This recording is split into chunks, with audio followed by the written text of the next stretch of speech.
Hi Foodsters! Wait, is it Christmas already? No, it's obviously not, but I didn't want such a good recipe to go to waste. So yeah, today I'll be showing you how to roast a whole chicken with a lick the plate good gravy to accompany it. Keep watching to learn many valuable tips and tricks when it comes to making roast chicken. So the ingredients we have are chili powder, garlic, ginger, lime, pepper, turmeric and salt. And of course, 3/4 cup of curd, and finally a whole chicken that is around 1.5 kilograms. So if you want a crackly top, you can take chicken with the skin on, but I find it too greasy, so I'm using skinless chicken today. So first you can see that my chicken is a bit too moist, so I'm just going to dab it with a tissue. That's trick number 1. Because if you don't dab it with a tissue, the marinade we make will not stick to the roast chicken properly and it will just keep sliding off of the chicken without actually sticking to it. Tip number 2, we have to make huge slits, especially on the breast, like I've shown here, because if not, all the spices will not go deep down into the chicken and it will taste bland on the inside. So let's make our marinade. I'm mixing in the curd, the chili powder. Obviously the amounts can be adjusted according to your spice levels. So I'm just combining all the ingredients together. Tip number 3. Roast your chicken at a low temperature for a longer time.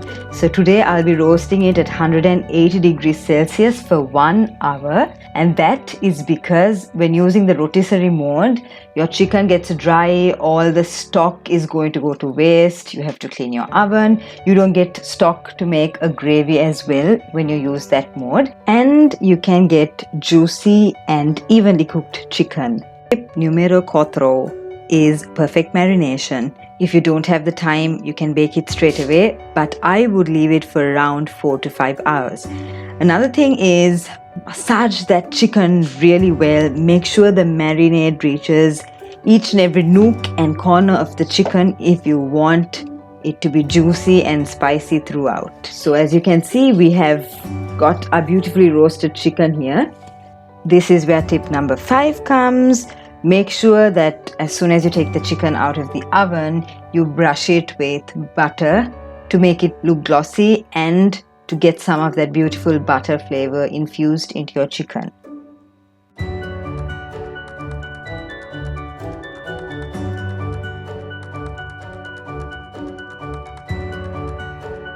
The 6th tip is to use the juices that come out of the chicken while baking to make the gravy.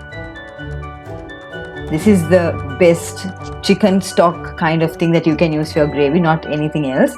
So pour the stock into a saucepan and switch on your stove at a medium flame. To this I'm adding 2 tablespoons of flour. This is all-purpose flour and we need it to thicken the gravy. So don't worry, in the beginning you'll see that the flour is not dissolving, it's clumping up, but as it heats up you'll see the flour pockets just bursting and it will dissolve very well.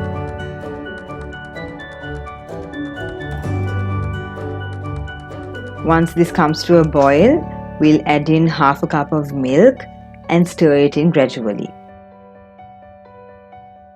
Cook it on the stove top until you get the desired consistency that you want. Keep your stove in a low to medium flame because this sauce thickens up pretty quickly, and once you've achieved your desired consistency, you can switch the cooker off and add a small dash of lime. And another small tip for you, just a tiny amount of sugar. Yes, I know it sounds funny, but the sugar does really help to balance out the spice and the sourness of this gravy. So make sure you add that in as well. So voila, we're done with the lick the plate worthy gravy, and I'm not even kidding when I tell it because I gave this to my best friends and they were literally licking the plate, and one of them was even dancing when she was eating it because she said eating it made her happy.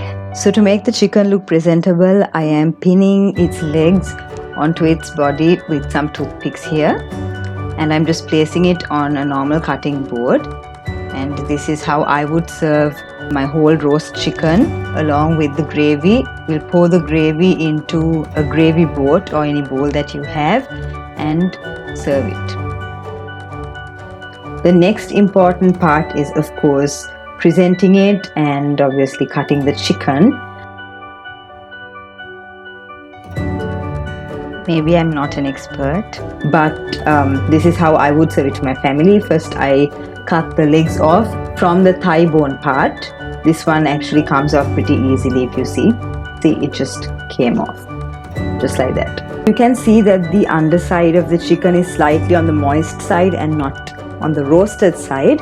I like it that way, so I left it that way, but if you feel like you want it to be roasted fully on both sides, then you're most welcome to flip the chicken over after you take the gravy out and leave it in for an additional 5 minutes to maybe let it broil. You see me cutting the chicken breast here. I just made 3 cuts across the breast, and now again I'm cutting it from the side, and then I'm removing it and placing it on a plate. I'm sure you can see just how juicy and soft this chicken is.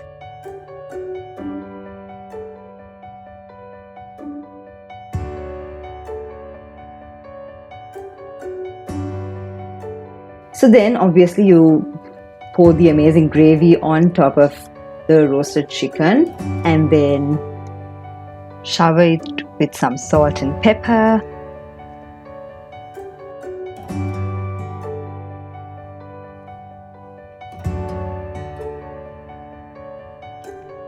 You two can get back to hugging. And then a small dash of lime. I figured out some people love it and some people don't, so again it's up to you. I will very soon be uploading great food items that go well with this roasted chicken. I'm sure you love this recipe, so please do try this out. So that's it for today, guys. I really hope you liked this video. If you did, please subscribe to my channel. Bon appetit!